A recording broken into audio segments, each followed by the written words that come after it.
Good morning, folks. So, I wanted to take this short video just to demonstrate that my gamble paid off. What you are looking at is a tangelo tree in full bloom, and it is saturated with honeybees. It's not just a tangelo, but off in the distance behind it is a tangerine. You can see that. That little one back there is a tangerine. That is actually the best pollinator for the tangelo. It's why it's planted close to it. And then beside it here is another tangelo there.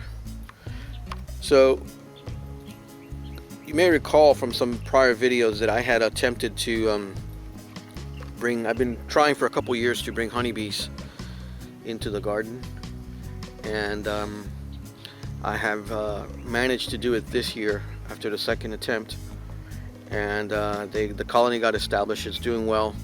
I have another short video about that demonstrating, the colony. But I guess what I'm trying to say is that if you're into gardening and you're into growing food, fruit trees and stuff like that, you need a honeybee colony in your garden. You absolutely have to have it. A lot of these fruit trees depend on insects for pollination. Some of them can be pollinated by wind and other insects that are in the environment, but these, especially for the trees that are in the Rosaceae family, which includes apples, pears, plums, peaches, those kinds of classic European style fruit trees, although actually most of them are actually native to Asia, not Europe. But I digress. The point being that you have to have these things. You will not get a good crop set, a good fruit set without the pollinators.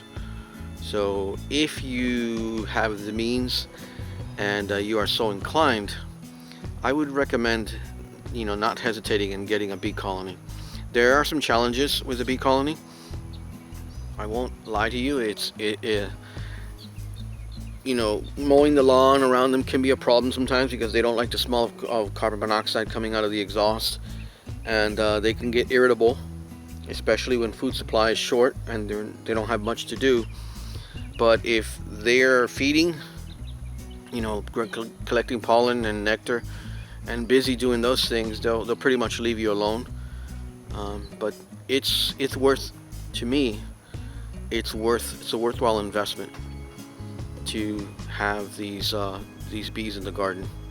And besides, you guys know, or you should know by now, that there's a problem with worldwide collapse of honeybee colonies. They call it colony collapse disorder. It afflicted the United States about, I don't know, maybe 5 or 6, 10 years ago. It hasn't been as bad since, but on the whole, these guys, these insects are actually in decline worldwide, and anything you can do, or I can do, or any of us can do to provide habitat for them and keep them going is absolutely vital. And especially because our food supply depends so much on these little guys. So the occasional sting, unless you're really really allergic to bee stings, the occasional sting is something that is worth putting up with in order to have this kind of service. Even if I don't collect honey, I do plan on getting some honey. I'm only going to harvest a small amount of honey from them. I'm not going to take much.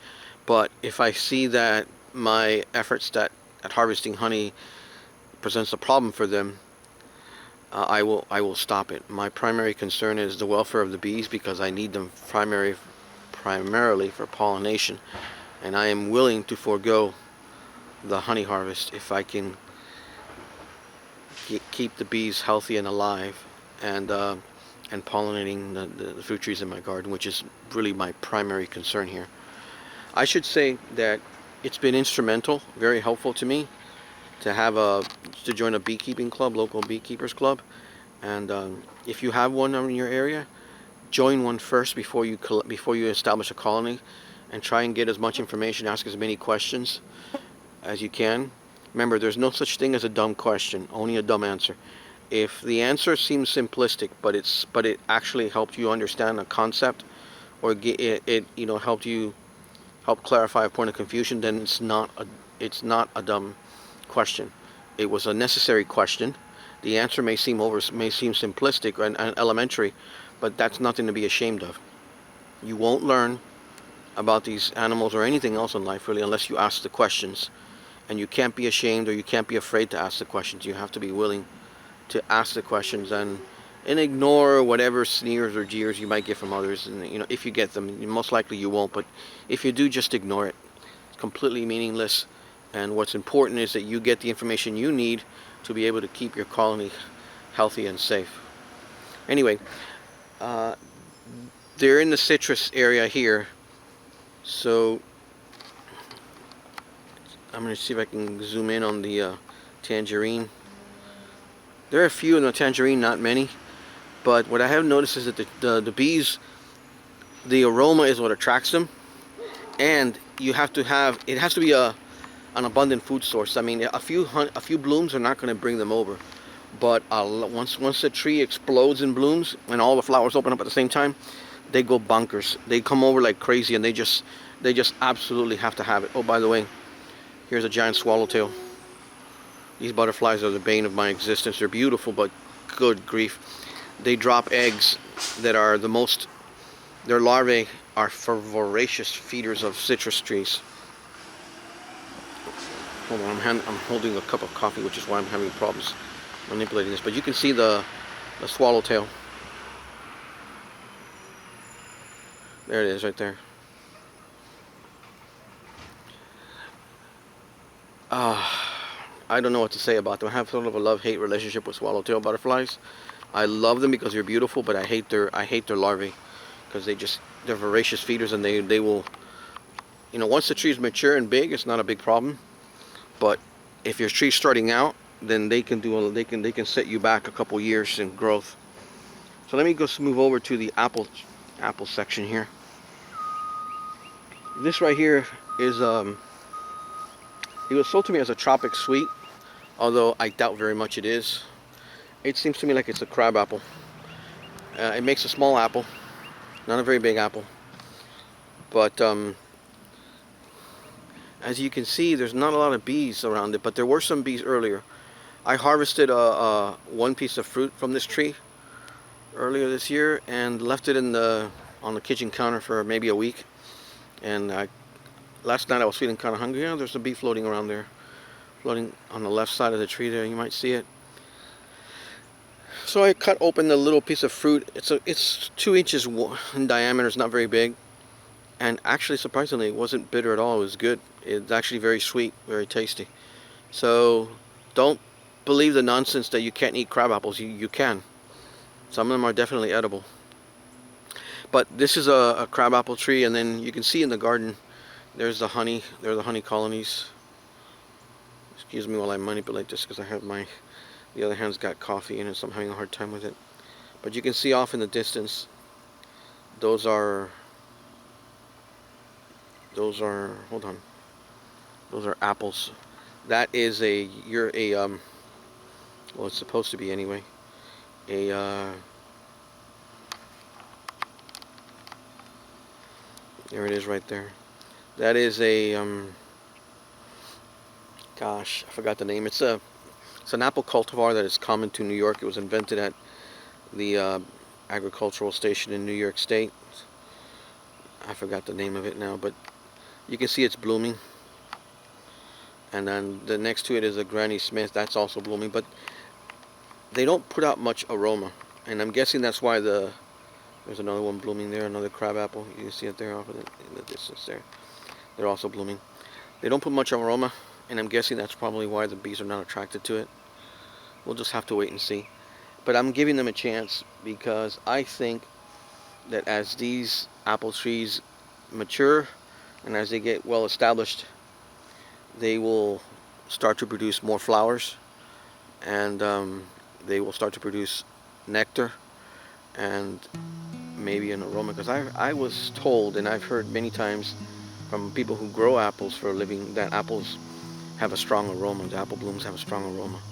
So I'm inclined to believe them, and if that's true, then it's only I guess it depends. You need a minimum number of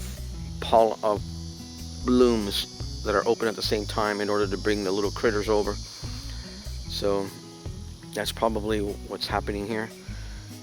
This happens to be a low chill apple, so even though it's late June, this apple is known to bloom quite at least twice a year.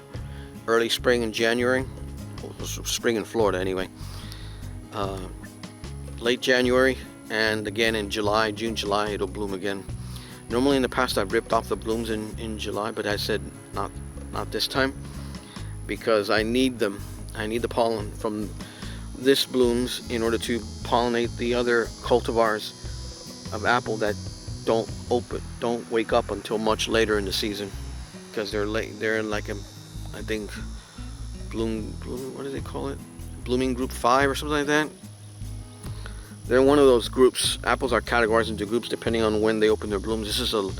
I have a lot of late bloomers here, so. But there you have it. My honeybee colony has finally paid dividends. Thank goodness. After a lot of effort and money spent, because I spent quite a few dollars to get these hives set up, and the one right there that you see in like natural wood color, that's coated in wax. That is the current colony. It's the only one in the garden.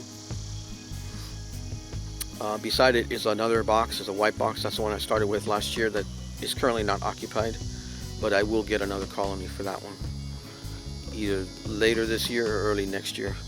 It's already buying season for the colonies for next year, so I'll probably buy it from the same vendor in Georgia. So you know who the vendor is, it's mountainsweethoney.com.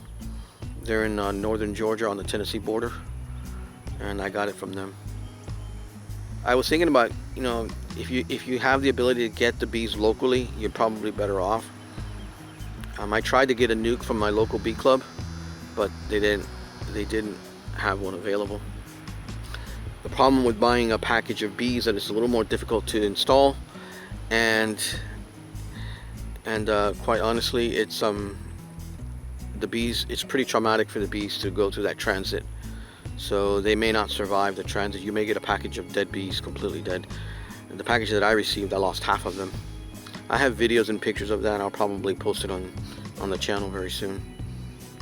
But I'm very happy to report that I finally have received dividends from my colony of bees, and actually bees are pretty cool. I really like these insects. I've been stung already once, and it's painful, let me tell you, and I got stung right between the eyes, and I had to go to the doctor. But you know what, I have no intentions of getting rid of them. They're absolutely worth having, and they're worth the trouble. Anyway, I think that'll be it for now. I'm gonna sign off, and I'll see you guys later. Bye.